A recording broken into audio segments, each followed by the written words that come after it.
Lumapit siya sa garahe suot ang mga kupas na damit, humihiling na ayusin ang isang kotse kapalit ng pagkain. Lahat ay tumawa, tinawag siyang baliw, hanggang sa hinawakan niya ang makina at ipinakita kung sino talaga siya. Mainit na araw noon, tirik ang araw habang dahan-dahang naglakad si Richard papunta sa garahe ng Premium Motors. Ang kanyang mga damit ay may mantsa, magulo ang kanyang buhok, at may kakaibang amoy ng taong nanirahan sa kalye. Nakadikit yun sa kanya, na tila isang tahimik na kwento. Pero ang kanyang mga mata, bagamat pagod, ay may liwanag. Isang uri ng liwanag na hindi maintindihan ng mga naroon. Nakayuko si Antonio sa makina ng isang makinang pilak na Mercedes habang tumutulo ang pawis sa kanyang mukha. Nakatayo malapit sina Nestor at Roberto, parehong mekaniko, nanunood at tumutulong kung kinakailangan. Ang may-ari ng kotse, si Isabela, ay nakasandal sa pader, nakatawid ang mga braso, halatang balisa, ngunit pilit na kalmado. Hindi ako makapaniwala sa nangyayari, mahina niyang sabi habang hinahaplos ang kanyang buhok. Kailangang maayos ito ngayon. Tumingala si Antonio at pinunasan ng noo gamit ang likod ng kamay. Ginagawa ko na po ang lahat, Mrs. Isabela. Wala pa akong nakitang ganitong problema. Umiilaw ang makina pero walang hatak. Paliwanag ni Isabela, puno ng pag-aalala ang boses. Ginawa na namin lahat, dagdag ni Nestor habang umiling. Pinalitan ng spark plugs, nilinis ang injectors, pinalitan ng mga filter. Wala pa rin. Doon na lumapit si Richard, mahinang sumasayad sa semento ang tsinelas niya. Napatingin ang mga mekaniko, nagulat at medyo naasiwa. Napansin din siya ni Isabela, ngunit nanatiling tahimik. Paumanhin, magalang na sabi ni Richard, paos ang boses. Pwede po bang silipin ko ang makina? Napatawa si Antonio. Silipin? Marunong ka ba sa makina? Kaunti lang, simpleng sagot ni Richard. Malakas na tumawa si Roberto. Kaunti lang. Pare, Mercedes yan, hindi kariton sa bukid. Alam kong Mercedes ito, kalmadong sagot ni Richard. C300 2 litrong turbo engine. Narinig ko nung dumating ito, mali ang tinitingnan nyo. Nagkatinginan sina Nestor at Antonio, nagtataka. Homeless ba ito na nagsasabing eksperto sa Mercedes? Nakangiting nahihiya si Isabela. May kung anong tono sa boses ni Richard na hindi niya maipaliwanag. Parang hindi ito nagbibiro. Tingnan mo, sabi ni Antonio habang tumatayo. Hindi ko alam kung saan ka galing pero profesional na shop ito. Hindi na namin kailangan ng tulong mula sa, mga gaya ko, sagot ni Richard. Tinapos ang sinabi ng walang galit. Hindi ko ibig sabihin yon, mabilis na sagot ni Antonio, halatang nahiya. Yon nga ang ibig mo, sabat ni Roberto na may smirk. Ang kailangan mo talaga ay paligo, hindi Mercedes. Enough na guys, sabi ni Isabela lumapit. Huwag kang mag-alala, Mrs. Isabela, sabi ni Nestor. Makakahanap din kami ng solusyon, kailangan lang ng oras. Tiningnan ni Richard ang bukas na makina, sinuyod ng mata ang bawat bahagi na tila nagbabasa ng mapa. Hindi nila napansin ang talim ng kanyang pagtingin. Pwede ba akong gumawa ng mabilis na test? May hinala ako. Hinala? Tanong ni Antonio, pilit pinipigil ang interes. Ang problema ay nasa ECU, Electronic Control Unit ng kotse. Hindi ito mechanical, kaya hindi nyo mahanap. Nilabas ni Roberto ang cellphone at nagsimulang mag-record. Guys, ayan na. Akala ng pulubi, eksperto siya sa electronic fuel injection. Roberto, tama na, inis na sabi ni Isabela. Hindi, dapat ma-video to. Viral to sigurado, tumawa si Nestor. Excited na ako. Homeless man teaches luxury garage. Hindi na tinag si Richard. Sanay na siyang pagtawanan. Wala na yun sa kanya. Bigyan niyo lang ako ng pagkakataon. Maayos ko to sa ilang minuto. At ano naman ang kapalit? Tanong ni Antonio. May pangaasar. 100 piso? Isang sandwich lang, sagot ni Richard. Kahit ano, gutom na ako. Nagulat silang lahat sa sagot. Halos mabitawan ni Roberto ang cellphone sa kakatawa. Sandwich? Seryoso ka? Seryoso, tango ni Richard. At nangangako akong maayos ko ang problemang hindi nyo mahanap buong araw. Tumingin si Antonio kay Isabela. Sinipat ni Isabela si Richard, tila binabasa ang kanyang mukha. Sigurado ka bang alam mo ang ginagawa mo? Opo, ma'am. Paano mo nasabing ECU ang sira? Itinuro ni Richard ang makina. Sa tunog, may kakaibang ingay. Yung uri ng tunog na nangyayari kapag mali ang data na pinapadala ng camshaft position sensor sa ECU. Isa yang safety feature, paliwanag ni Richard. Kapag nagka-aberya sa signal, automatikong pinapatay ng sistema ang fuel injection para protektahan ang makina. Lumingon si Isabela kay Antonio, halatang nagtatanong ang mga mata. Na-check mo ba yon? Nag-alinlangan si Antonio bago sumagot. Na-check na namin lahat! Pero tila hindi na siya sigurado sa sarili. Umiling si Richard ng marahan. Hindi pa. Nakatingin lang kayo sa mekanikal na parte. Pero ang mga modernong kotse, pinapatakbo na ng computer. Kapag may elektronikong problema, pumapasok ang system sa safe mode para maiwasan ang pinsala. Tuloy pa rin sa pag-record si Roberto. Natatawa pa rin. Solid to! Pulubi nagtuturo sa mga lisensyadong mekaniko. Matalim ang tingin ni Isabela sa kanya. Roberto, seryoso. Tigilan mo na yan. Ma'am, comedy gold na to. Lumapit si Antonio kay Richard at medyo nagbago na ang ekspresyon. Sige na nga, sabihin nating tama ka. Paano mo aayusin yan? Kailangan ko ng diagnostic scanner. Sagot ni Richard. Doon ko makokonekta sa ECU, marireset ang error codes at marirecalibrate ang sensor. Wala kami niyan, sabat ni Nestor. Alam ko kung saan tayo makakakuha, kalmadong sagot ni Richard. Sa katabing shop, kilala ko ng may-ari. Nagkatinginan sina Antonio at Roberto puno ng pag-aalinlangan at pangungutya. Oo. Siyempre kilala ka raw. Tahimik lang si Isabela, pinagmamasdan pa rin si Richard. May kakaiba sa paraan ng kanyang pagsasalita, parang batid talaga niya ang ginagawa. Hindi ito parang hula, tunog ito ng karanasan. Paano kung hindi gumana? Tanong ni Isabela. Kung hindi, wala kayong utang sa akin, sagot ni Richard. Niyong sandwich hindi ko hihingin. At kung gumana, isang pagkain lang, yun lang ang hinihingi ko. Napabuntong hininga si Antonio at napailing. Sige, pero kung pumalpak, aalis ka na at wag ka nang mag-istorbo. Deal! Sagot ni Richard. Patuloy sa pagre-record si Roberto, halatang excited. Eto na, ang moment ng pulubi. Lumabas si Richard at nagtungo sa karatig na lumang shop na may isang mekaniko lang. Makalipas ang ilang minuto, bumalik siya dala-dala ang diagnostic scanner. Saan mo nakuha yan? Tanong ni Antonio, nanlalaki ang mata. Pinahiram ni Mang Fernando, sagot ni Richard habang ikinakabit ito sa Mercedes. Pinanood ni Isabela ang bawat kilos niya. May kakaiba sa kanyang galaw, maingat, kontrolado. Parang may naaalala siyang hindi niya maipaliwanag. Nagbip ang scanner at mabilis na nag-navigate si Richard sa mga menu. Sanay ang kanyang mga daliri. Tila ba daan-daang beses na niya itong ginawa. Ayan, sabi niya, camshaft face sensor. Putol-putol ang signal paminsan-minsan. Napatingin si Isabela. Paano mo nalaman? Hindi sumagot si Richard. Nanatili siyang nakatuon habang nagki-clear ng codes, nag-a-update ng settings at inaayos ang sensor. Parang si Ruhano ang kanyang mga galaw. Sigurado at walang alinlangan.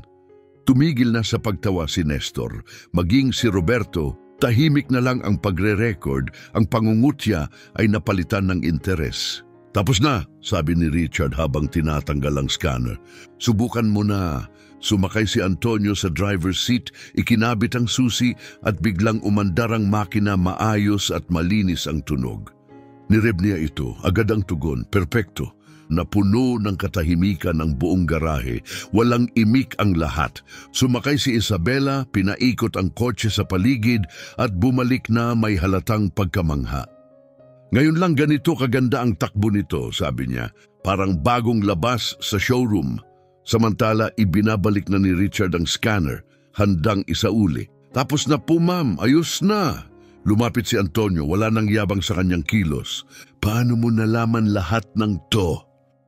Saglit na tumigil si Richard. Matagal na akong nagtatrabaho sa mga kotse. Saan?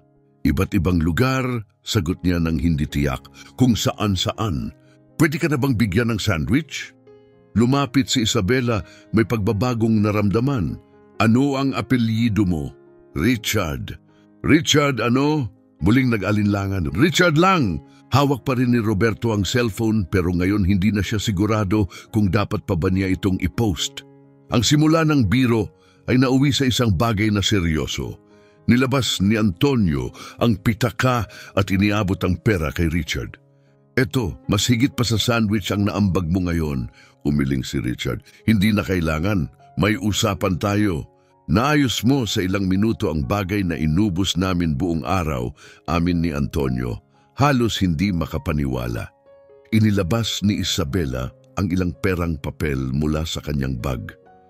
Pakiusap, malumanay niyang sabi, tanggapin mo ito, niligtas mo ako ngayon, umiling lang si Richard. Hindi ko to ginawa para sa pera, gusto ko lang tumulong. Bakit? Tanong niya, mahina ang boses. Sa kabila ng ginawa namin sa'yo, bakit mo pa rin kami tinulungan? Tumingin si Richard sa kanyang mga mata at saglit lang nakita ni Isabela ang mas malalim na bagay. Isang hindi nakikitang sugat, isang tahimik na lungkot sa likod ng kanyang pagod na tingin. Dahil lahat ng tao ay karapat-dapat bigyan ng pangalawang pagkakataon, sagot niya. At sa isang iglap tumalikod siya at lumakad palayo, iniwang tahimik ang buong garahe habang 4 na tao ang nakatagpong muli ng isang taong hindi nila kailanman malilimutan. Muling nakita si Richard malapit sa garahe ng Premium Motors pero hindi siya naroon para maghanap ng trabaho. Sa loob-loob niya, alam niyang hindi siya muling tatanggapin. Pero may humihila sa kanya pabalik.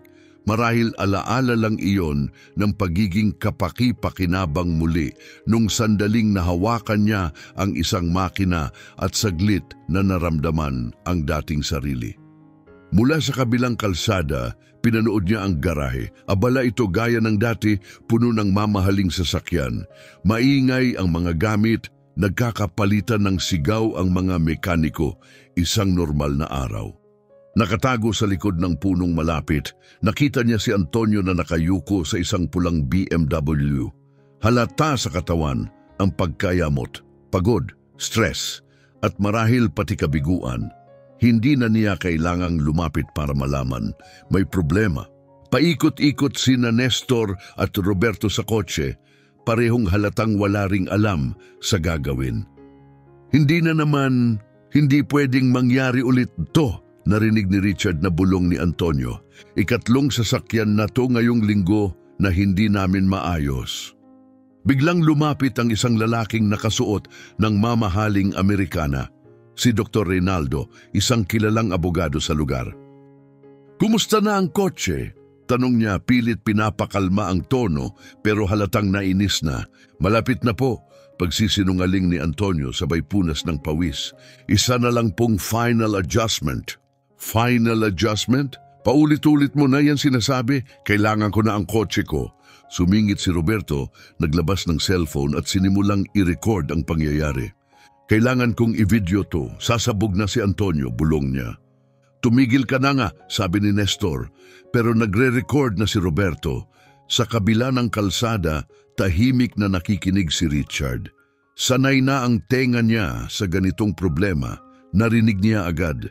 Simpleng kalibrasyon lang. Kayang-kaya niyang ayusin sa loob ng ilang minuto.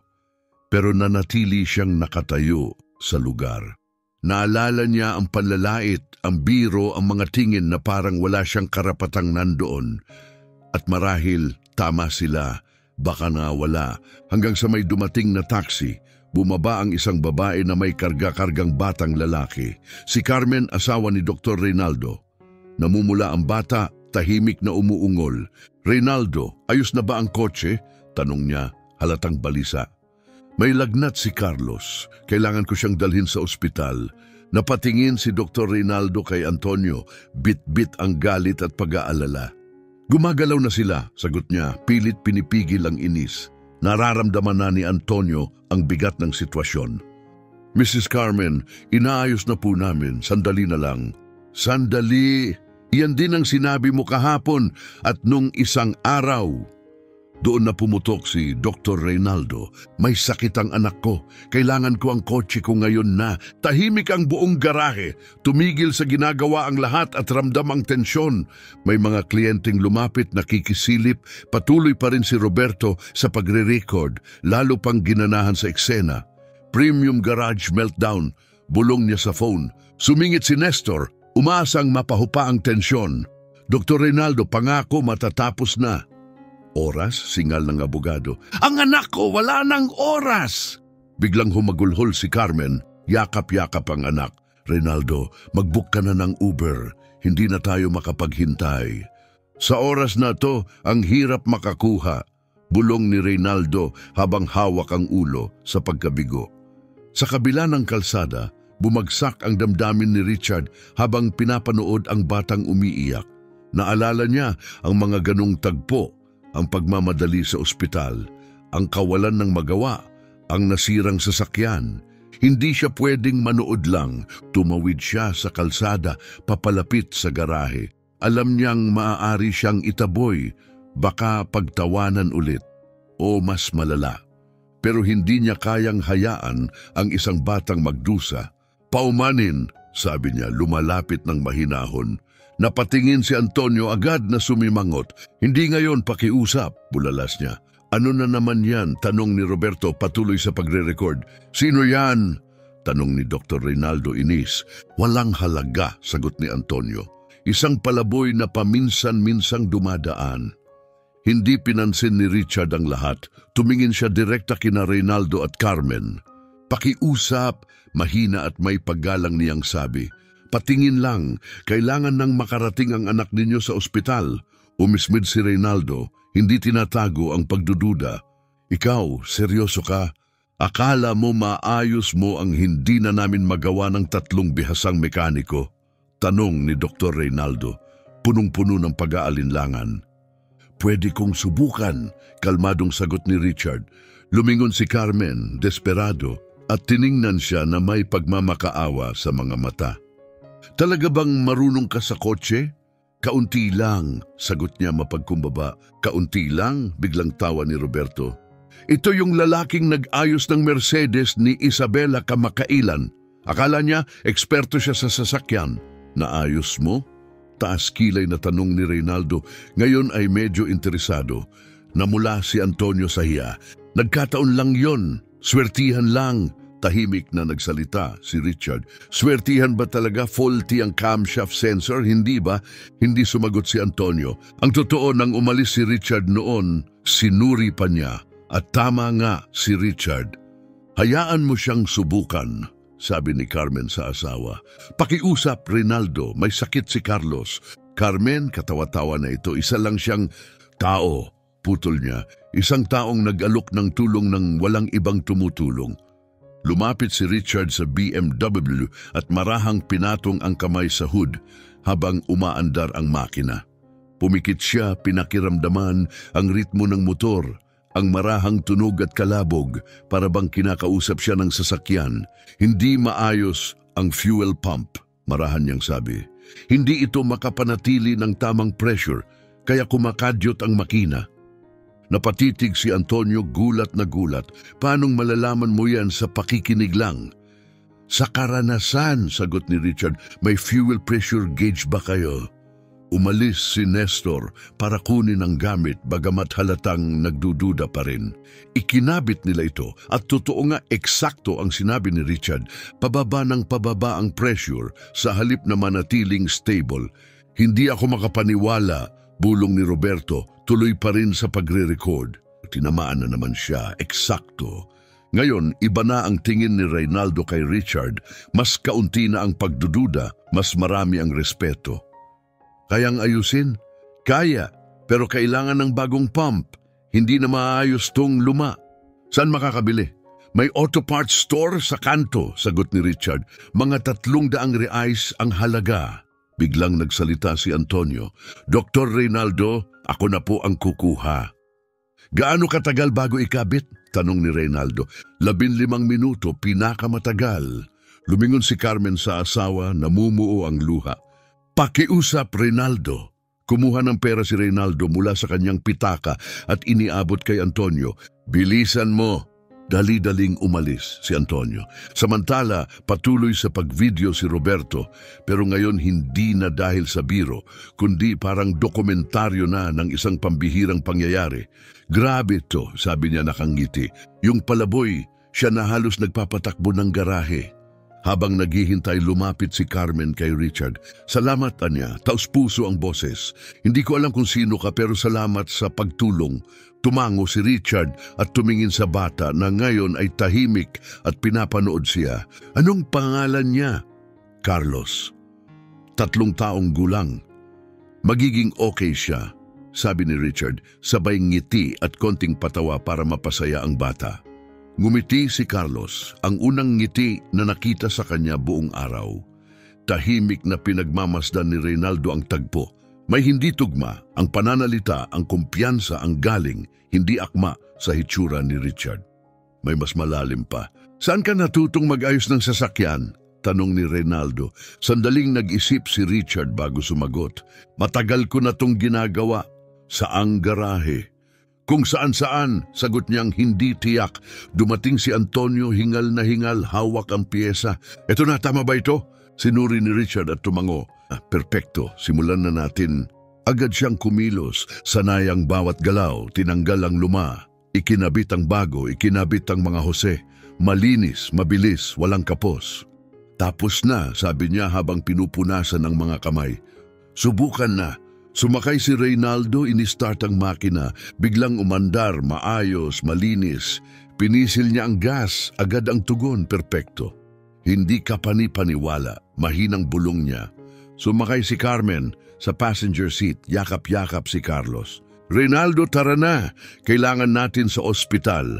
Bago sumakay, lumingon si Dr. Reynaldo kay Richard. Magkano ang bayad ko sa iyo? Wala. Sagot ni Richard, gusto ko lang tumulong sa bata. Wala, ulit ni Reynaldo, hindi makapaniwala. Niligtas mo ang anak ko at wala kang hinihingi? Tumingin si Richard sa likod, sa batang nakangiti. Bayad na ako.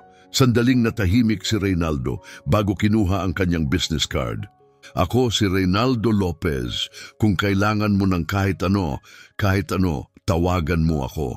Tinanggap ni Richard ang card. Tumango na may paggalang. Salamat, Doktor.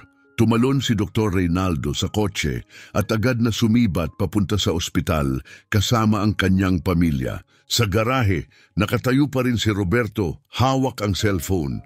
Grabe yon, hindi ka panipaniwala. Bulong niya, tuliro pa rin.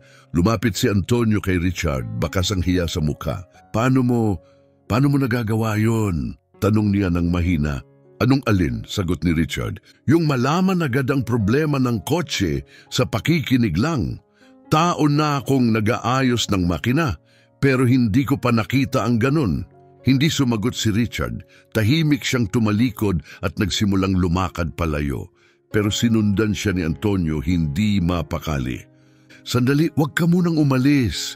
Hindi ka pwedeng basta na lang lumakad ng ganun. Sino ka ba talaga? Huminto si Richard at humarap. At sa isang iglap, nakita ni Antonio sa kanyang mga mata ang kwento, malalim na lungkot, isang lalaking minsang naging higit pa sa kung sino siya ngayon. Pagkatapos, wala nang sinabing iba si Richard. Tuluyan na siyang naglaho sa gitna ng mga tao sa kalsada, iniwang puno ng tanong si Antonio. Tumingin si Roberto sa phone na ngayon ay nagre-record pa rin ng mga huling segundo ng tagpo. Antonio, kailangan nating alamin kung sino talaga yung lalaki. Bakit? Dahil walang ganon karaming alam sa sasakyan ng basta-basta lang. May kwento yung taong yun. At tama siya, may kwento nga si Richard. Isang kwentong kapag nalaman magbabago sa lahat. Ang video na ipinost ni Roberto mula sa garahe ay agad na naging viral. Ang pamagat, Homeless Man Fixes Cars Better Than Mechanics. Sa loob lamang ng ilang araw, Umabot ito ng libu-libong views at daan-daang comments. Karamihan, hindi makapaniwala. Akala ng iba, scripted lang. Pero sa gitna ng mga biro at pagdududa, may ilang comment na tumatak. Parang pamilyar yung galaw ng taong to. Yung paraan ng paghawak niya sa makina, parang nakita ko na dati. Sobrang eksakto para maging aksidente lang. May pinanggagalingan yang lalaking yan. Sa bahay, nadaanan ni Isabela ang video sa kanyang cellphone. Pinanood niya ito at muli. At pangatlong ulit, pinagmasdan niya ang bawat galaw ni Richard, ang paraan ng pagsasalita, paghawak sa mga gamit at ang kumpiyansa sa paggalaw. May kung anong kilalang damdamin ang pumukaw sa kanya. Isang alaala, matagal nang nakabaon. Naalala niya ang kanyang ama, ang lalaking nagpalaki sa kanya pero nawala sa bisyo ng alak. Bago ito tuluyang bumagsak, isa siyang henyong mekaniko. Kayang ayusin ang mga sasakyang isinusuko na ng iba. Madalas niyang ikwento ang isang alamat ng karera mula dekada 90. Ngayon niya naalala ang pangalan, Hands of Gold, bulong niya. Yun nga, palagi niyang binabanggit ang isang lalaking kilala sa palayaw lang na yon. Isang henyo sa manibela, isang maestro sa ilalim ng hood. Kinabukasan, bumalik si Isabela sa Premium Motors. Naabutan niya si Antonio na nakasubsub sa ilalim ng hood ng panibagong kotse, halatang frustrated. Nandun din sina Nestor at Roberto, parehong mukhang wala na ring ideya. May problema na naman sa makina, tanong niya. Nagulat si Antonio. Mrs. Isabela, nandito po kayo ulit. Nais ko lang sanang itanong, may nalaman na ba kayo tungkol sa lalaking nag-ayos ng kotse ko? Biglang napatayo si Roberto. Napanood niyo yung video, naka 50,000 views na napanood ko at mas lalo na akong naintriga. San kaya siya natuto ng ganun? Umiling si Antonio. Wala talaga akong ideya. Pero sa totoo lang, parang kakaiba siya. Para bang kinakausap niya ang makina. Kinakausap? Tanong ni Isabela.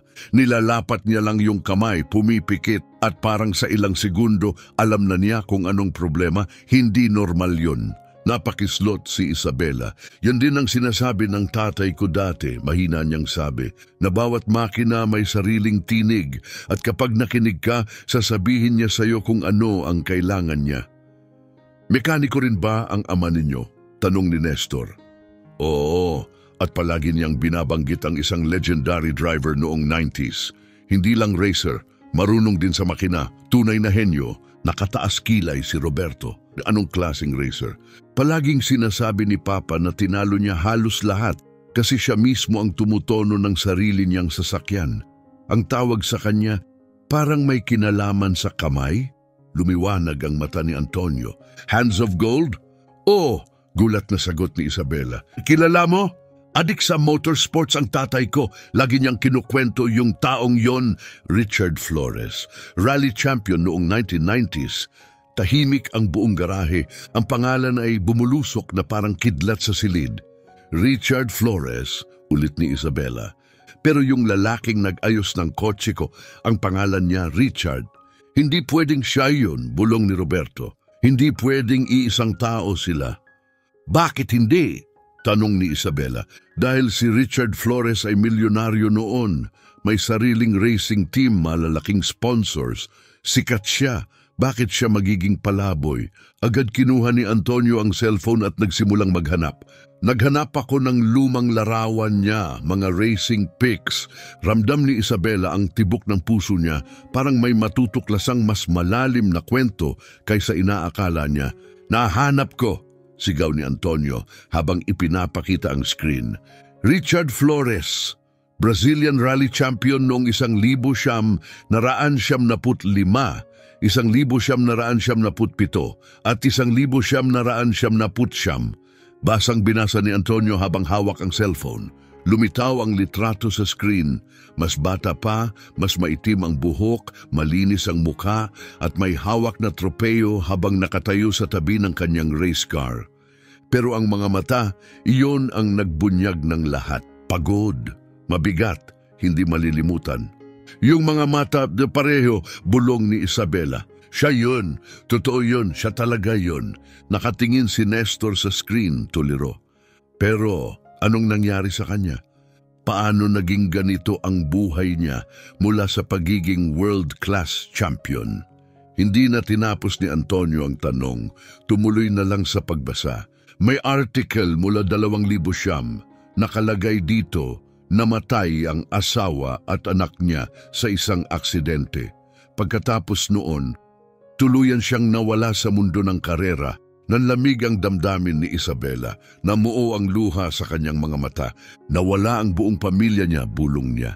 At mukhang sabat ni Roberto habang binabasa sa likod ni Antonio, nawala rin lahat sa kanya, nakalagay dito, ibinenta niya ang team, iniwan ng sport at mula noon, hindi na nakita sa publiko. 15 taon na pala yon, bulong ni Antonio, tila pinoproseso pa rin ang lahat. Sa buong panahong yon, nasaan siya? Sa kalsada, sagot ni Isabela, nanginginig ang tinig. Naalala niya ang sarili niyang ama, kung paanong nalugmok ito sa bisyo matapos mawalan ng trabaho.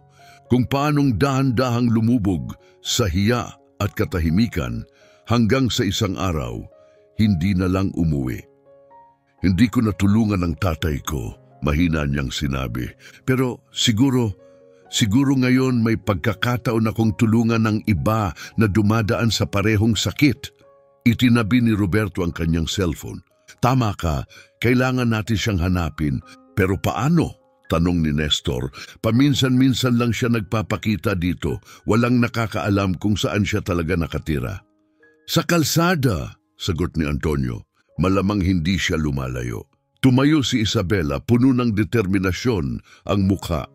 Hanapin natin siya ngayon na. May plaza ilang kanto mula rito, mungkahin ni Roberto. At may ilang taong nagkakampo sa ilalim ng overpass ng Central Avenue. Simulan natin sa plaza, tugon ni Isabela. Nag-alinlangan si Antonio. Mrs. Isabela, baka mas mabuting hintayin na lang. Babalik rin siguro siya. Umiling siya mariin. Ang tatay ko naghihintay ng tulong na hindi dumating. Hindi ko hahayaang mangyari ulit yon. Bawat araw dito sa labas ay isang araw ng sakit. At walang ibang sinabi pa, naglakad ang 4 palabas ng garahe papunta sa plaza. Hapon na, mainit at malagkit ang paligid at tahimik ang plaza maliban sa iilang taong nagpapahinga sa lilim ng mga puno. Lumapit sila sa isang matandang nakaupo sa bangko, may plastic bag na may laman ang kanyang gamit sa tabi. Paumanhin po. Magalang na tanong ni Isabela. Kilala niyo po ba si Richard? Puti ang buhok, mga 50 ang edad, madalas nakatsinelas? Tumingala ang lalaki, maingat ang tingin. Kilala? Oh, bakit niyo siya hinahanap? May ginawa ba siyang masama? Hindi po, mabilis na sagot ni Isabela. Gusto lang po namin siyang tulungan. Napatawa ang matanda, mapait. Tulong? Walang nagtutulungan dito, miss. Sa lugar na to, kanya-kanyang diskarte. Pakiusap po, sabi muli ni Isabela. Mahalaga po talaga ito. Tiningnan siya ng lalaki ng matagal, parang sinusuri kung nagsasabi siya ng totoo. Paglaon tumango ito, madalas siya sa ilalim ng overpass ng Central Avenue. Pero mag-ingat kayo, si Richard, hindi katulad ng iba rito, may kwento, yang tao. Kwento? Tanong ni Isabela. Hindi ko alam ang buong istorya, sagot ng matanda. Pero minsan umiinom siya at umiiyak. Nagsasalita mag-isa tungkol sa isang babae, anak daw niya. Masakit pakinggan. Nabigla si Isabela. Ang anak, ang aksidente, ang dahilan ng kanyang pagkawala. Salamat po. Taos-pusong sagot niya. Lumingon siya sa mga kasama. Doon tayo.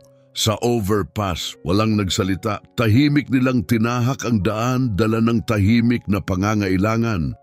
Ang agarang pag-asang makapagligtas muli ng isang tao. Pagdating nila, masakit sa mata ang tanawin.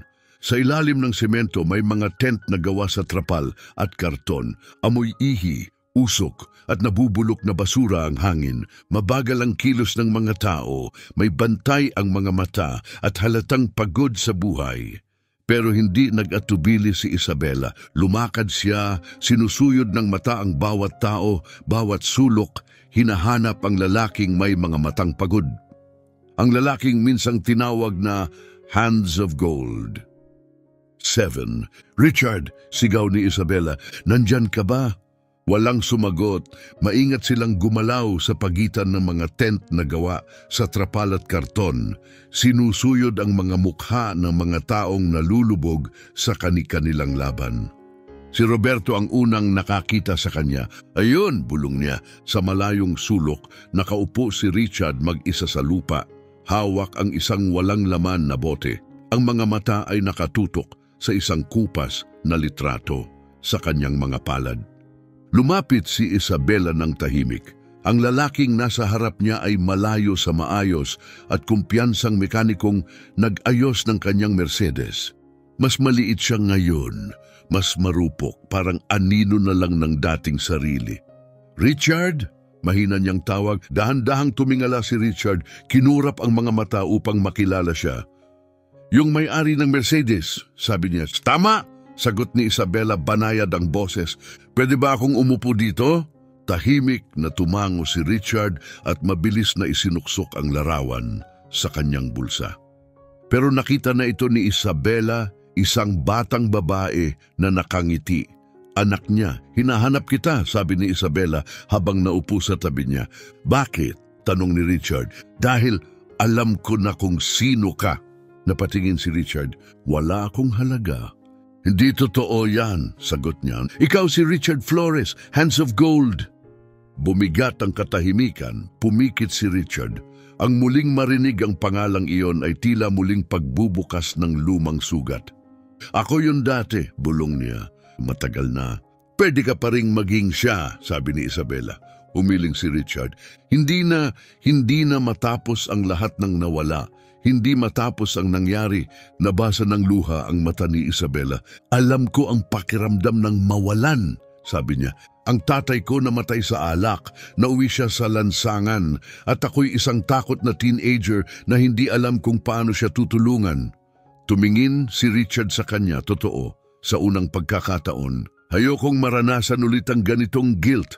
Dugtong ni Isabela. Ayokong mabuhay na may pagsisising, may taong pwede kong tulungan, at hinayaan ko lang. Bakit ka nagmamalasakit? Tanong ni Richard, paos at pagod ang boses. Dahil kapag tinitingnan kita, sagot niya, naaalala ko ang tatay ko, isang mabuting taong nawala sa sakit ng loob, pero sa pagkakataong ito, may magagawa pa ako. Lumingon si Richard at nakita sina Antonio, Nestor at Roberto nakatingin mula sa di kalayuan, tahimik na nakamasid. Kayong lahat? Dumating para sa akin? Tanong niya, gulat. Oo, sagot ni Antonio. Gusto ka naming tulungan magsimula ulit. Napatawa si Richard, mapait. Hindi niyo ako basta maibabalik mula sa kinalalagyan ko ngayon. Pwede, mariing sagot ni Isabela. Sa tulong, sa malasakit, sa mga taong naniniwala sa iyo. Dahan-dahang inilabas ni Richard ang larawan ng anak, titig na titig dito, puno ng lungkot. 8 pa lang siya, bulong niya. 8, nawala dahil sa akin. Hindi mo kasalanan yon, mahinang sabi ni Isabela. Ako ang nagmamaneho, garalgal ang boses. Dapat naging mas maingat ako. Nanginig ang boses niya at tuluyan siyang gumuho. Hinawakan ni Isabela ang balikat niya. Nangyayari ang aksidente, sabi niya, pero ang habang buhay na pagpaparusa sa sarili ay hindi makakabawi sa kanila. Hindi ka rin ito gagaling. Tumingin si Richard sa kanya sa kasalitrato ng kanyang anak at sa unang pagkakataon sa loob ng maraming taon, may kumislap sa kanyang mata, isang pahiwatig, isang liwanag ng dati niyang sarili. Ano bang inaalok niyo? Tanong niya mahinahon. Lumapit si Antonio. Trabaho, sabi niya. Bilang head mechanic sa garahe, totoong kontrata, maayos na sahod. At ako, dagdag ni Isabela, ako ang sasagot sa gamutan mo. Titirahan, damit, isang pangalawang pagkakataon. Tahimik si Richard. Mahaba ang katahimikan. Parang ang mga salitang iyon ay unti-unting bumubuo muli sa mga basag na bahagi ng kanyang pagkatao. Sa wakas, tiningnan niyang muli ang litrato at bumulong. Sabi niya dati, kaya ko raw ayusin kahit anong sirang bagay. Huminga siya ng malalim. Siguro oras na para subukang ayusin ang sarili ko. At sa unang pagkakataon sa mahabang panahon, ngumiti si Richard Flores. Nakaupo si Richard sa waiting room ng isang rehabilitation clinic. Bahagyang nanginginig ang mga kamay niya, hindi lang dahil sa withdrawal, kundi sa takot. Ang huling beses na pumasok siya sa ospital ay upang magpaalam sa kanyang mag-ina. Ngayon para ito sa sarili niya, para magsimula ulit. Nasa tabi niya si Isabela, hawak ang isang magazine na hindi niya naman talaga binabasa. Sandali siyang sumulyap kay Richard at marahang inilagay ang kamay sa ibabaw ng kamay nito. Hindi nagsalita si Richard, pero ang katahimikan niya ngayon ay may dalang bagong damdamin, pag-asa. Ramdam ni Richard ang bigat ng bawat tingin, may mga mata na mausisa, may halatang nag-aalinlangan, pero may isang taong nanatili sa kanyang tabi, tahimik, matatag, naroroon. Si Antonio paikot-ikot sa malapit, halatang balisa, panay ang silip sa kanyang telepono, bumukas ang pinto. Mr. Richard Flores, tawag ng nurse, banayad ang tono. Tumayo si Richard dahan-dahan, nanginginig pa ang mga tuhod. Automatikong sumunod si Isabela, ngunit pinigilan siya ni Richard sa pamamagitan ng isang tingin. Kailangan ko itong gawin mag-isa, sabi niya. Paos ang boses pero puno ng tahimik na lakas. Tumagal ng halos 2 oras ang konsultasyon. Nang lumabas siya, tila piniga ang kanyang lakas. Maputla ang mukha, namumula ang mata. Pinabalik siya ng psychiatrist sa mga lugar ng sakit. Ang aksidente, ang anak, ang sarili niyang pagkatalo sa alak at pighati. Kumusta? Tanong ni Isabela, marahang lumapit. Mahirap, sagot ni Richard, pinupunasan ng mga mata. Pero kailangan ko yun. Habang dumaraan sila sa harap ng garahe, may kakaibang nangyari. May maliit na kumpol ng tao sa labas. 3 mamahaling sasakyan ang nakaparadang pakrus at sabog ang pwesto. Kumunot ang noo ni Antonio. Ano to? Bulalas niya sabay lakad ng mabilis. Pagdating nila, nadatnan nila sina Nestor at Roberto, aligaga sa paligid ng isang pulang Ferrari. Halatang under pressure. At nandoon isang lalaking nakamaayos na suit. Leonardo Santos, kilalang negosyante sa lungsod, galit na galit. Hindi niyo ba naiintindihan? Sigaw ni Leonardo. Kailangang umandar ang kotse na ito ngayon. May meeting ako sa mga dayuhang investors. Pag hindi ako sumipot, mawawala sa akin ang deal na 50 milyon. Ginoong Leonardo, ginagawa na po namin ang lahat, paliwanag ni Nestor. Ngunit ngayon lang po kami nakakita ng ganitong problema. Ang lahat ninyo ay kulang pa, balik ni Leonardo. 3 garahe na ang tinawagan ko, lahat pumalpak. Kayo raw ang pinakamahusay sa lungsod. Basang-basa na ng pawis si Roberto, pilit na nanatiling kalmado. Sir, pwede pa po naming subukan ng ilang... Subukan pa! 6 na oras na yan sa inyo, 2 oras na lang meeting ko. Nag-umpisang magreklamo ang ibang kliyente. Unti-unting nababawasan ng tiwala nila. Nakalalaylay ang reputasyon ng garahe. May isang tumuro mula sa crowd. Uy, di ba siya yung nasa video? Bulong ng isang binatilyo. Yung mekanikong nag-ayos ng Mercedes, napalingon ng lahat. Tumama ang mga mata kay Richard na mula si Roberto agad. Naalala niyang siya ang nag-upload ng viral video. Tiningnan ni Leonardo si Richard na may halatang paghamak. Yan ba yung sinasabing himala na mekaniko? Isang palaboy? Ginoong Leonardo, sabat ni Antonio. Marunong talaga siyang magkumpuni ng sasakyan. Marunong, tumaas ang kilay ni Leonardo. Yung Ferrari ko ay 2 milyong reais. Papayag ba akong ipahawak sa kanya? Lumapit si Richard, kalmado ang tono. Ibig mong sabihin, ipapahawak mo ba sa isang lasinggerong nasa rehab ang pinakamahal mong sasakyan? Tahimik ang lahat. Napatigil si Leonardo na pagtanto ang kabastusan ng kanyang sinabi, pero natigilan ng pride. Hindi ko ibig sabihin yon, mariin niyang sabi. Pero yun nga ang ibig mong sabihin, sagot ni Richard walang galit. At tama ka ring magduda. Sandali siyang tumigil, tapos nagpatuloy. Pero alam ko kung anong sira ng kotse mo. Napakagatlabi si Leonardo, gulat. Hindi mo pa nga tinitingnan. Hindi na kailangan, tugon ni Richard. Narinig ko na kanina habang umaandar. May pagkabitin sa crank. Yan ay problema sa direct injection. Isa sa mga fuel injector ay barado. Malamang dahil sa residue ng high-octane fuel. Nagmaliit ang mata ni Leonardo. Paano mo naman nalaman yon? Kapag hindi tama ang halo ng fuel at hangin, paliwanag ni Richard, may tiyak na tunog ang makina at narinig ko na yon dati. Lumapit si Nestor kay Antonio, bumulong. Tama siya, na-check na natin lahat maliban sa injectors. Ramdam ni Antonio ang pagtaas ng tensyon. Alam niyang kaya ni Richard yun, pero ito ay isang Ferrari, ibang usapan ito. Ginoong Leonardo, wika niya, pwede po ba tayong mag-usap ng sarilinan? Pumayag si Leonardo at lumakad silang kaunti palayo. Ako po si Isabela Martinez, pakilala niya. Martinez Incorporadora. Napaangat ang kilay ni Leonardo, kilala niya ang apelyido. Yung lalaki, sabi ni Isabela habang itinuro si Richard, inayos ang kotse ko nang walang ibang makagawa. Ako mismo ang nakakita at nagtitiwala ako sa kanya. Pero tingnan mo naman siya, protesta ni Leonardo. Paano ako magtitiwala sa ganyan? Sa parehong dahilan kung bakit ako nagtitiwala, sagot ni Isabela. Dahil maaaring magkamali ang paningin at dahil wala ka ng oras. Tumingin si Leonardo sa relo niya. 1 oras na lang bago ang meeting. Wala siyang gumaganang sasakyan. Wala ring mas maayos na option.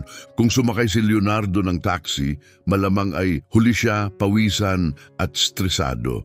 Kung maghintay siya ng Uber, baka maipit siya sa trapik. Paano kung masira niya ang Ferrari ko? Bungad ni Leonardo. Hindi sigurado. Ako ang mananagot, agad sagot ni Isabela. Walang alinlangan. Kung may mangyaring mali, ako ang sasagot sa gastos. Tumaas ang kilay ni Leonardo. Ang sira sa Ferrari pwedeng umabot ng 100,000 reais.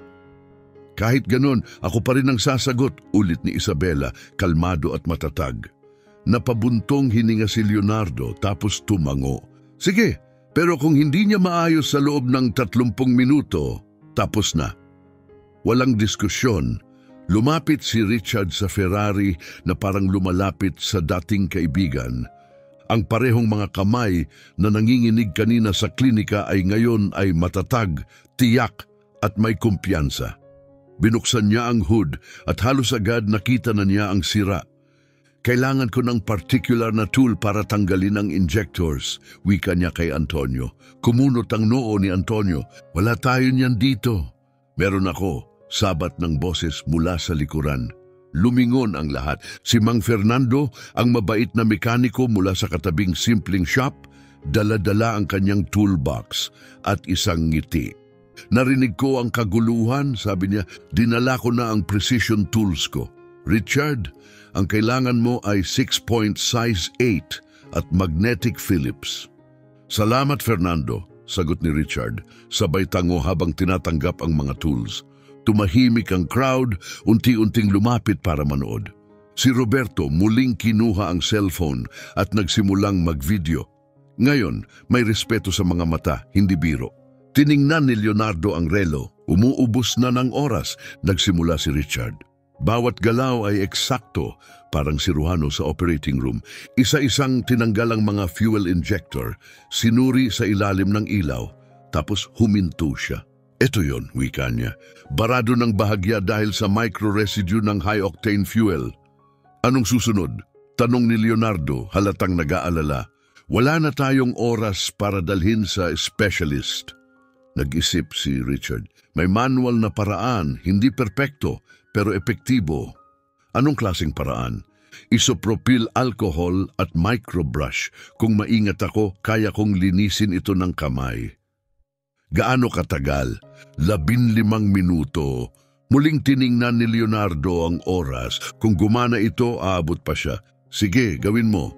Mabilis tumakbo si Mang Fernando pabalik sa kanyang shop at bumalik na dala ang mga materyales. Umupo si Richard at sinimulang linisin ang injector ng maingat. Bawat kilos dapat eksakto.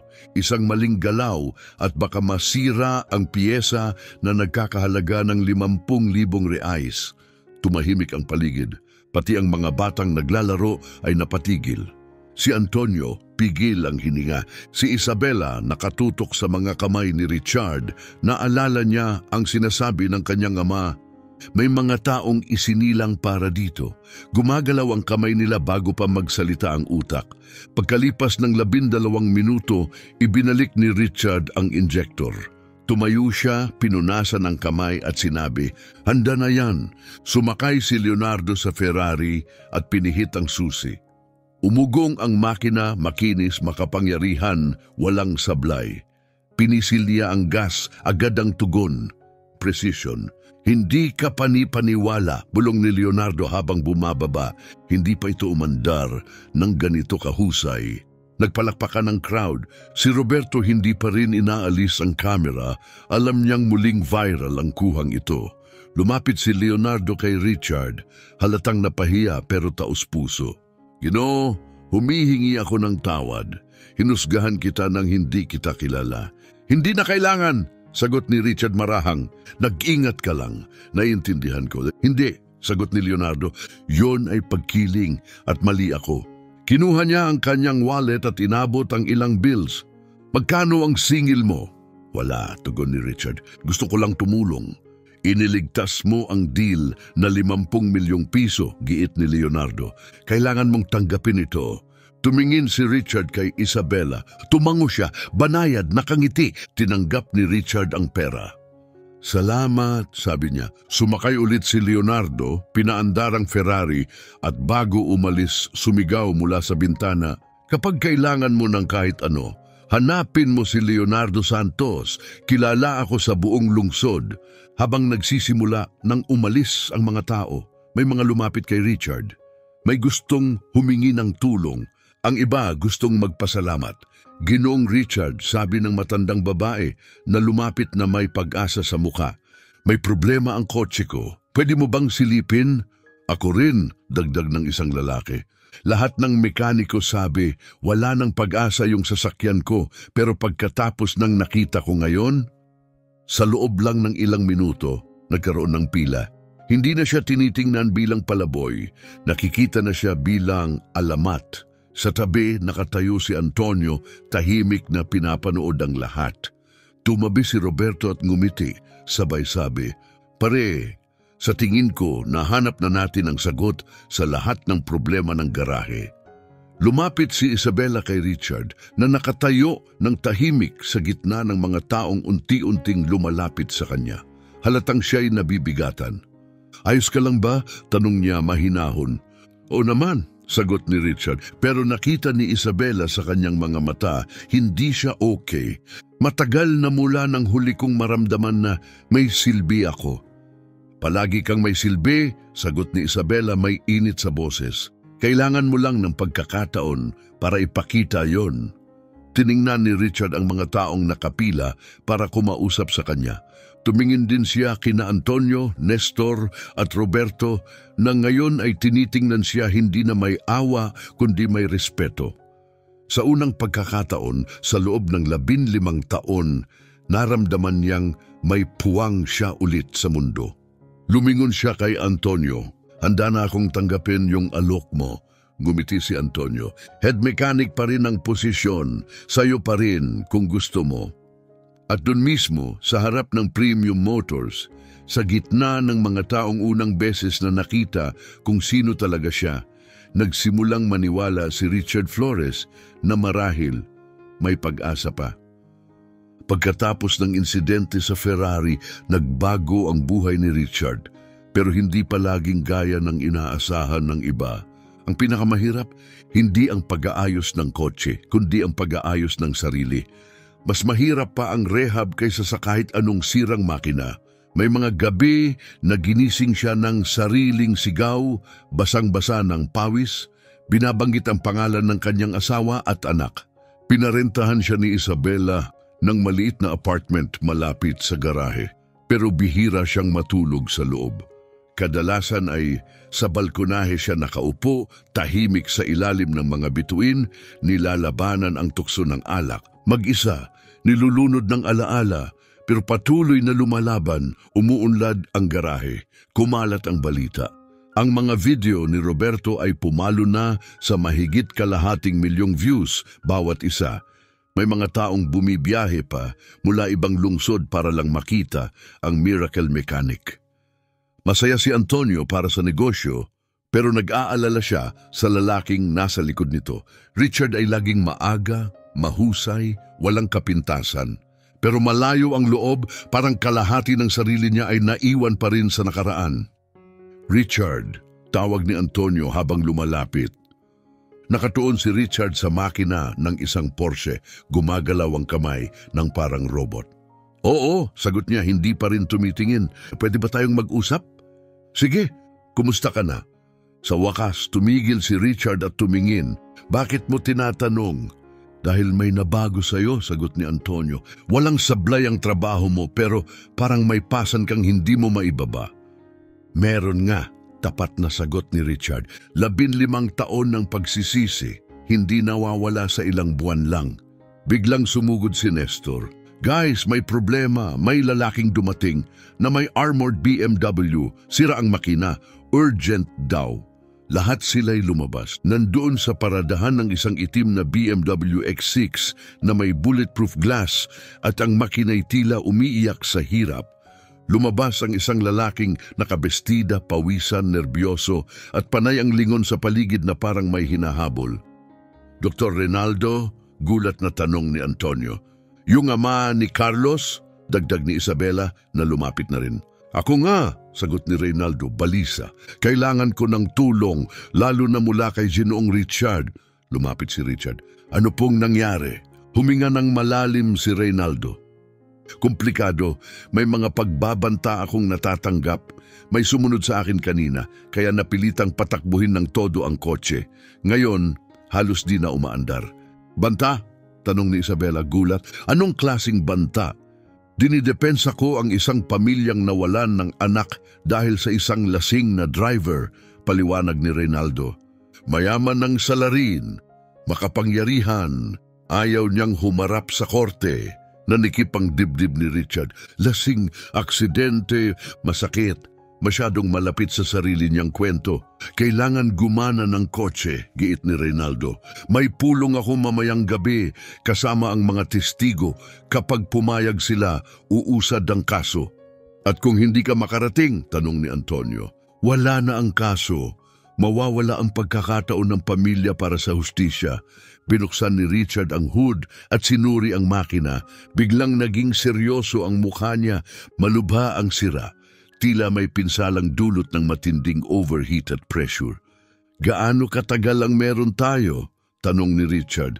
6 na oras, 7:00 ang pulong, nagkatinginan sina Antonio at Nestor, halatang nag-aalangan. 6 na oras para sa full teardown at rebuild, halos imposible. Richard, bulong ni Antonio puno ng pag-aalala. Ganitong klaseng pagkukumpuni, 2 araw ang kailangan, bulong ni Antonio. 6 na oras, imposible, pero tumingin si Richard kay Dr. Reynaldo at naalala. Naalala niya ang batang lalaki na tinulungan niyang makarating sa ospital, ang mga pamilyang hindi nakakuha ng hustisya, at ang mga buhay na nasira dahil sa mga lasing na driver na nakaligtas sa parusa. Susubukan ko, sabi ni Richard. Susubukan? Tanong ni Reynaldo nakakapit sa pag-asang yon. Hindi ko magagawa mag-isa, dagdag ni Richard. Kailangan ko ang buong team. Maaasahan mo ako. Agad na tugon ni Antonio. Kasama ako, sabat ni Nestor. Ako rin, ani Roberto, habang inilalabas na ang kanyang phone.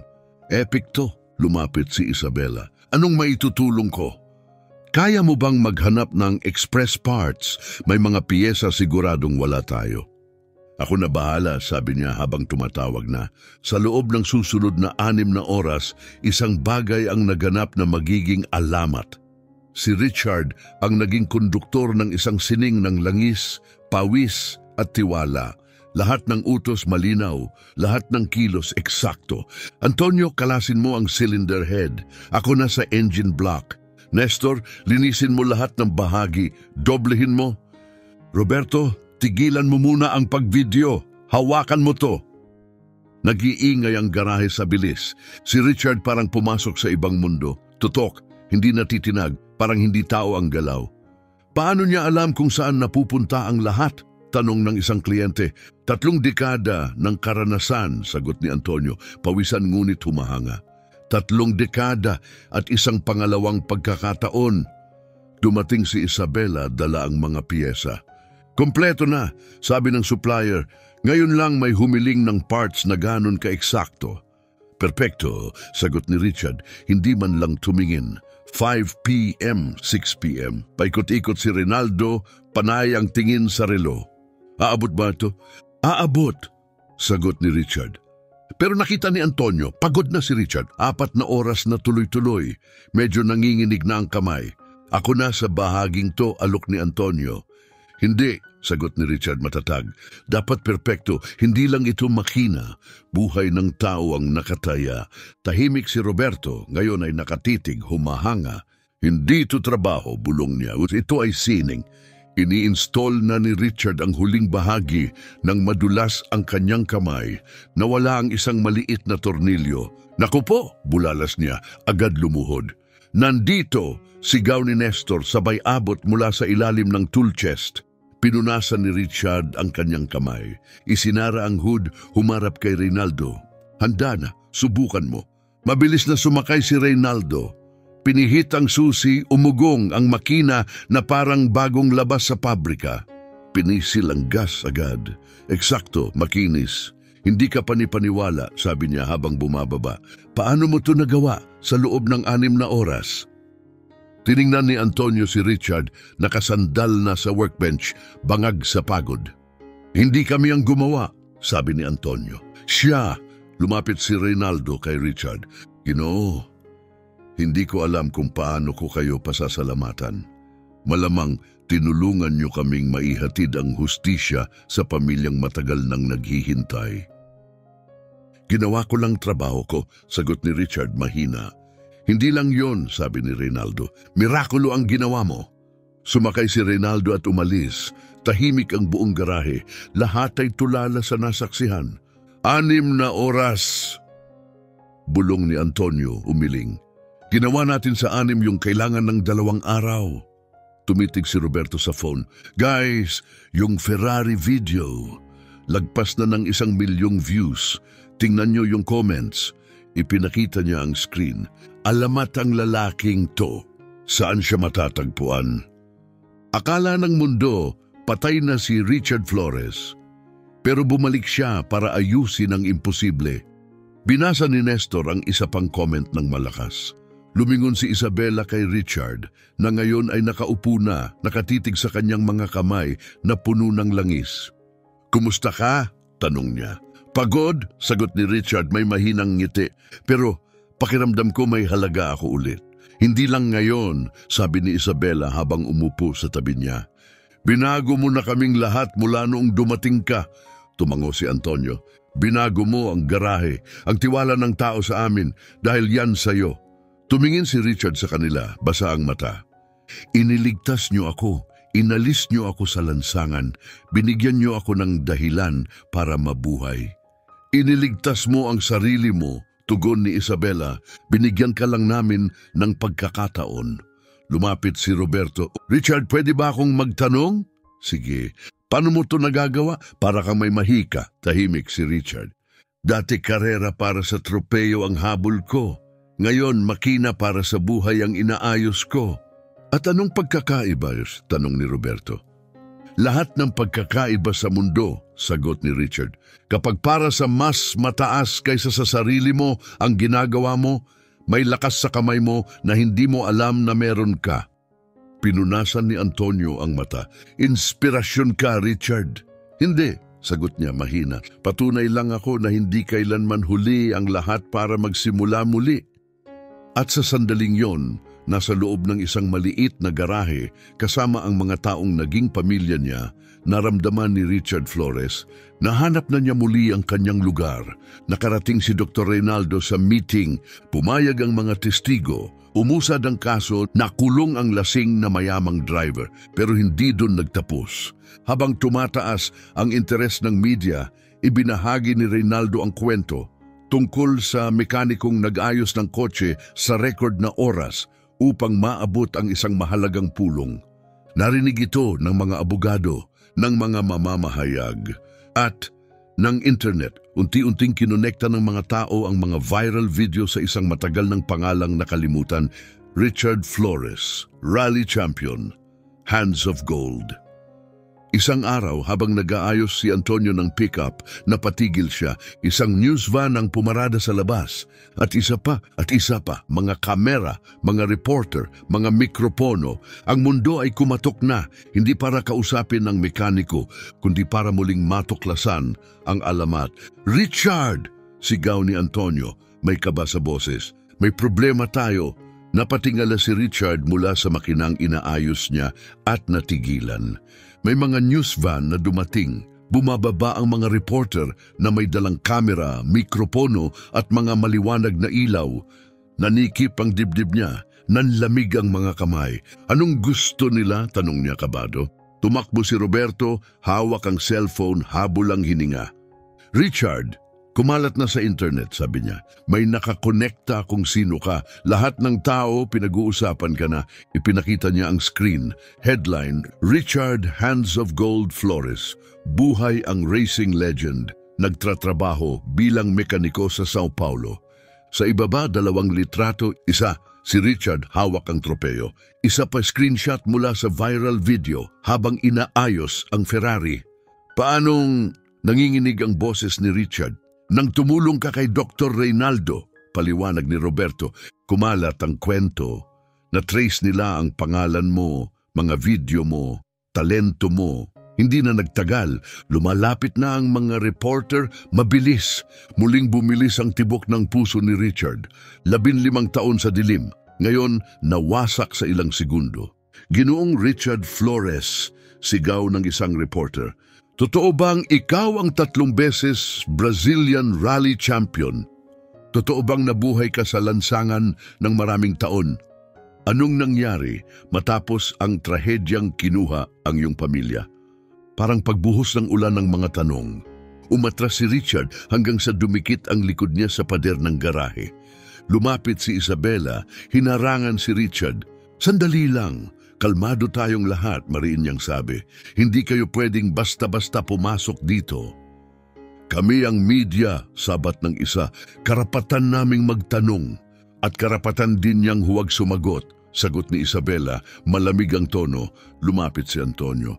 "Nagtatrabaho si Richard. Kung gusto niyo siyang makausap, ayusin ninyo ng maayos ang pakikipanayam."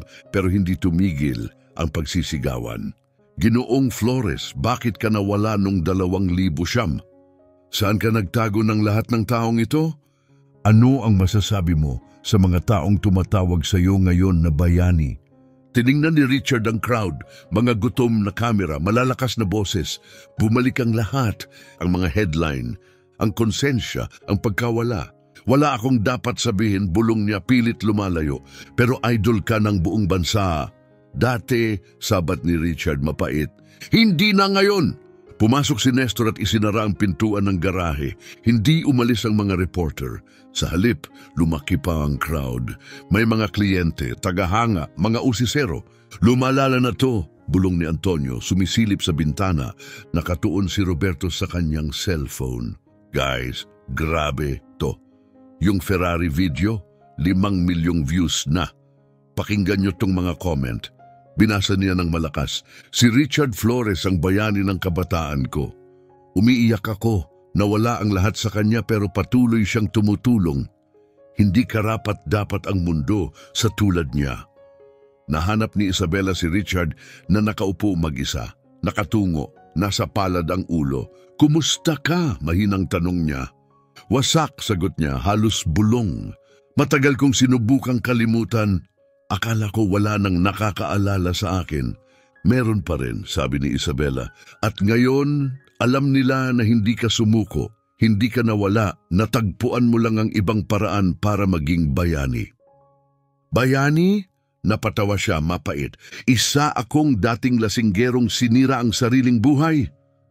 "Hindi," sagot ni Isabela, mahinahon. Isa kang lalaking ginawang layunin ang sakit. Ginamit mo ang kamay mo, hindi para sa tropeyo, kundi para sa tao.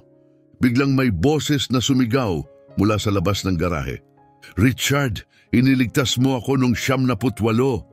Napatigil ang lahat. Isang matandang lalaki ang nakatayo sa gate kumakaway. Naaksidente ako sa Campos Jordao.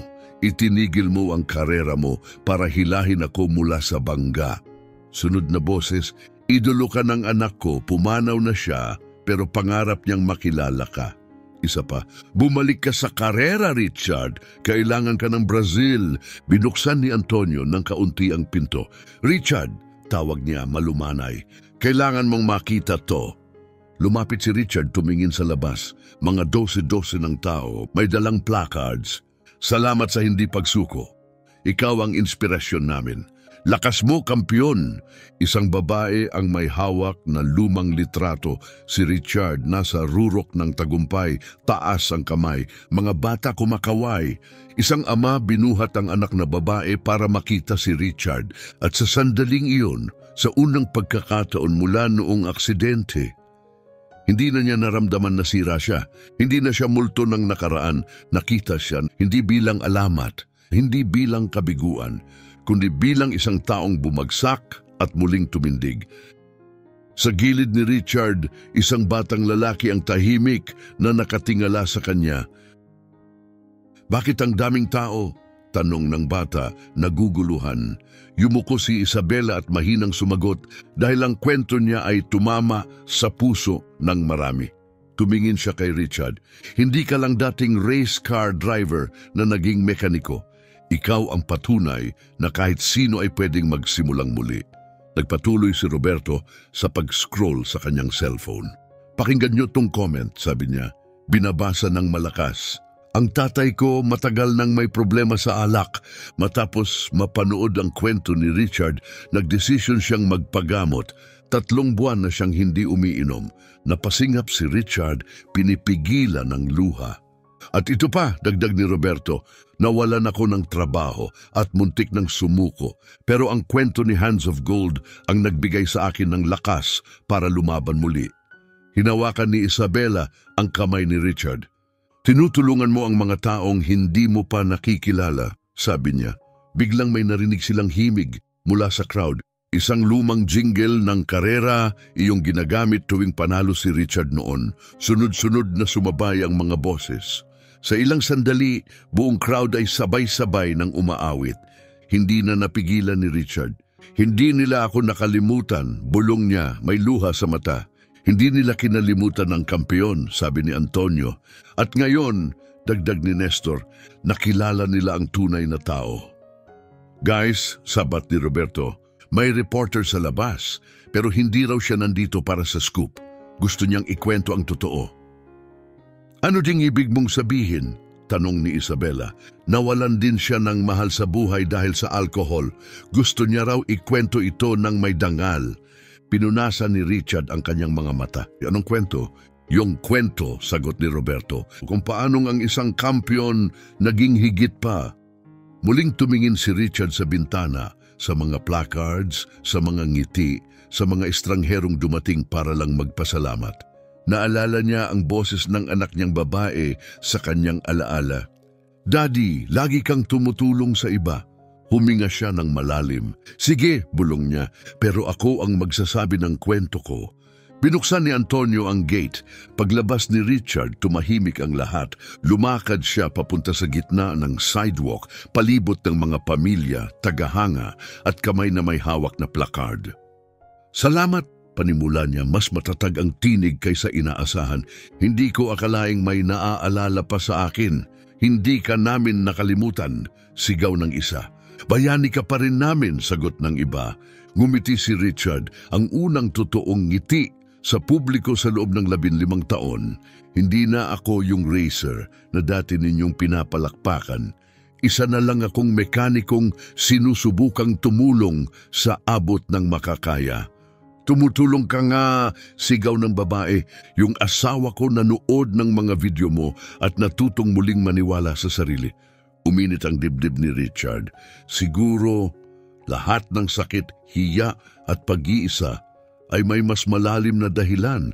Kung ang kwento ko ay makakatulong kahit sa isang tao para hindi sumuko, sabi niya, nakatingin direkta sa mga kamera, siguro sulit lahat ng pinagdaanan ko. Umuugong na palakpakan.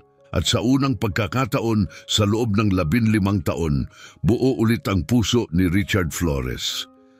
Nakatayo si Richard sa harap ng isang gusali na parang pangarap. May makinang na plake sa harap, Richard Flores Rehabilitation Center and Social Garage. Hands that transform. 3 palapag ang gusali. Una, libreng auto garage para sa mahihirap na pamilya. Pangalawa, rehab clinic para sa mga may addiksyon. Pangatlo, technical school para sa mga kabataang gustong matuto ng hanapbuhay. Lumapit si Isabela, may dalang puting bulaklak, paborito ng anak ni Richard. Anong pakiramdam mo? Tanong niya. Parang andito siya, sagot ni Richard, hawak ang puso. Tinitingnan ang lahat ng binuo natin. Libo-libong tao ang dumalo. Dati palaboy, ngayon ay may trabaho. Pamilyang libreng naayos ang sasakyan, kabataang natutong magmekaniko, mga taong ipinagdiriwang ang sobriety mula sa rehab.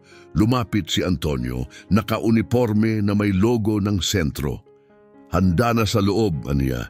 Yung unang batch ng estudyante, gustong makilala ka.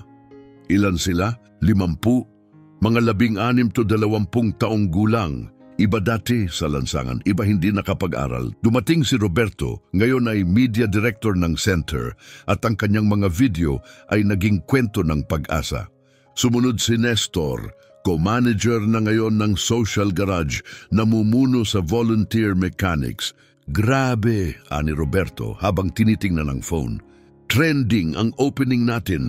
May messages tayo mula sa 3 bansa at 5 media networks. At sa puso ng lahat ay si Richard, ang dating bumagsak na kampiyon, ang nakalimutang mekaniko, ang lalaking ginawang layunin ang kanyang sakit. Hindi sa karerahan na panalunan ang kanyang pinakamalaking tagumpay, kundi sa mga buhay na natulungan niyang muling buuin. Sa loob lang ng 1 taon, may pagmamalaking sabi ni Roberto, nakapaglingkod tayo sa mahigit 1,000 pamilya sa libreng garahe, nakapagsanay ng 200 kabataan at nakasuporta sa 300 katao sa rehab. At may dagdag pa, ani Nestor, yung TV program na nag-ere ng kwento mo nakatanggap ng donasyon mula sa iba't ibang sulok ng bansa. Ngayon, gusto ng mga tao na magtayo ng ganitong center sa iba't ibang lungsod. Ngumiti si Richard, hindi na yung nangiting may pag-aalinlangan, kundi nangiti ng isang taong natagpuan na ang kapayapaan. Lumapit ang isang pamilyar na grupo, Dr. Reynaldo, si Carmen at si Carlos, na ngayon ay mas matangkad at nagniningning ang mga mata. Uncle Richard, sigaw ni Carlos sabay takbo sa kanyang yakap. Carlos, tawa ni Richard habang binubuhat siya. Ang laki mo na, kumusta ang school? Ayos, sabi ni Dad, pag malaki na raw ako, pwede na akong magtrabaho dito kasama ka. Lumapit si Dr. Reynaldo. Richard, hindi kami makakalimot sa iyo. Noong inayos mo ang kotse namin, hindi lang kami nakarating sa ospital. Ipinaalala mo sa amin ang tunay na anyo ng kabutihan. Binago mo ang buhay namin. Ngumiti si Carmen, kaya magboboluntaryo kami rito linggo-linggo. Wala kayong dapat ipagpasalamat, sagot ni Richard habang binababa si Carlos. Tinulungan niyo rin ako gaya ng pagtulong ko sa inyo.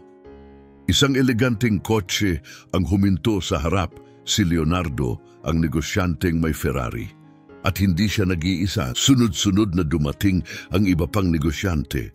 Richard Flores, masayang tawag ni Leonardo. May mga kaibigan akong gustong makita ang proyekto mo. Lumapit ang isang babae. Ako si Rosa Paula mula sa Millennium Construction. Gusto naming mag-donate ng materyales para sa expansion ng center. Sabat ng isa pa. Ako ay mula sa National Auto Dealership Network. Magdo-donate kami ng discounted parts para sa social garage.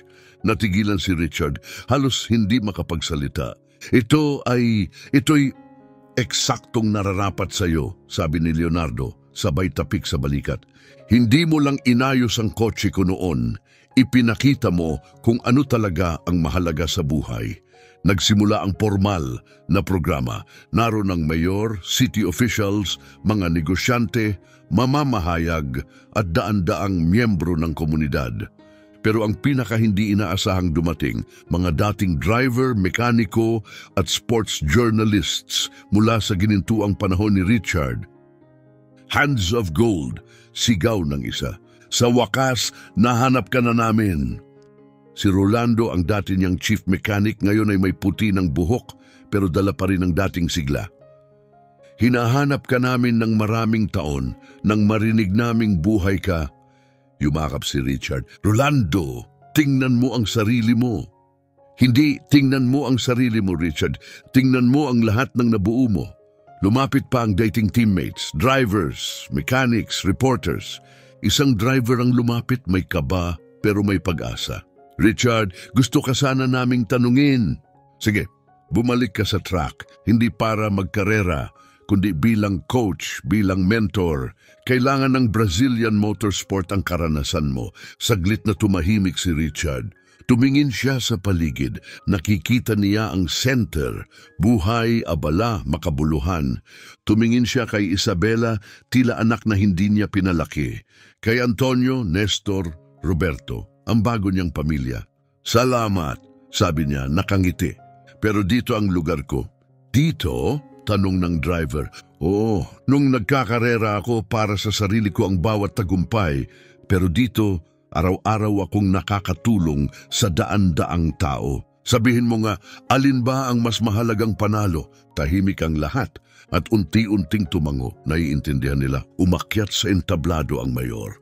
Mga kababayan, panimula niya, narito tayo hindi lang para magbukas ng gusali, kundi para kilalanin ng isang lalaki at ang kilusang binuo niya. Itinuro niya ang likod. Ang Richard Flores Center ay hindi lamang garahe o klinika. Ito ay patunay na hindi kailanman huli ang lahat at walang sino man ang wala ng pag-asa. Palakpakan, malakas, tunog ng pagkilala. Kinunan ng video ni Roberto ang bawat segundo. Ngayon ay media director ng center. Ngayon, sabi ng mayor, inaanyayahan ko si Ginoong Richard Flores upang magsalita. Umakyat si Richard sa entablado. Tiningnan niya ang dagat ng mga mukha, mga luma, mga bago. Huminga siya ng malalim. 2 taon na ang nakalipas, panimula niya. Nakatulog ako sa ilalim ng overpass. Nawala sa akin ang pamilya, ang karera at higit sa lahat ang sarili ko.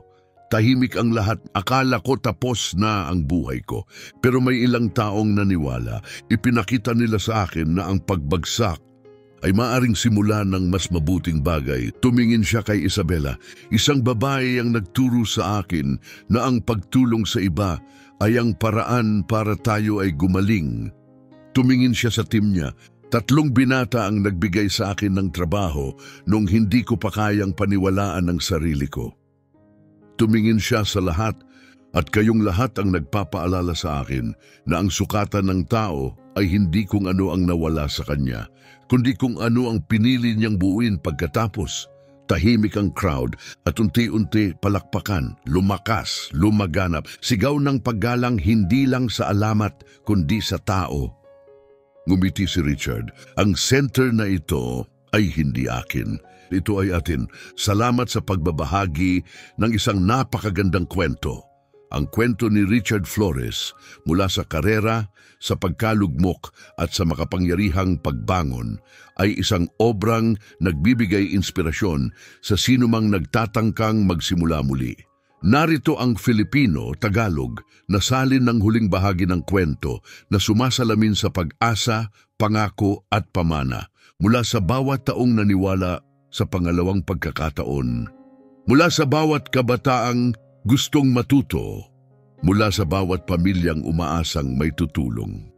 Hinugot ni Richard mula sa kanyang bulsa ang isang lumang larawan, ang matagal na niyang bitbit sa kanyang paglalakbay. Hawak ito sa harap ng lahat at may tinig na puno ng damdamin. Sinabi niya, at higit sa lahat mula sa kanya, si Rosa Beatriz. Sa edad na 8 taon, itinuro niya sa akin ang pinakamahalagang aral. na ang pinakadakilang tagumpay sa buhay ay ang makatulong sa kapwa. Tahimik ang lahat, wala nang tuyong mata sa paligid. Kaya ngayong araw, patuloy ni Richard, hindi lang ako nagbubukas ng isang sentro. Nangangako ako, habang may lakas pa sa aking mga kamay at layunin sa aking puso, walang taong nangangailangan ng maiiwan. At sumabog ang palakpakan, sigawan ng kagalakan, yakapan ng mga estranghero, luha ng pag-asa, at si Roberto nakuhanan ng bawat segundo. Hindi na ito basta sandali, ito na ang kasaysayan. Sa social garage, dumating ang mga pamilya, dala ang mga sirang sasakyan.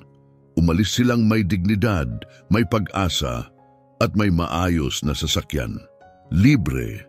Sa technical school, natuto ang mga kabataan hindi lang mag-ayos ng makina, kundi ng disiplina, tiwala sa sarili at paniniwala sa kinabukasan.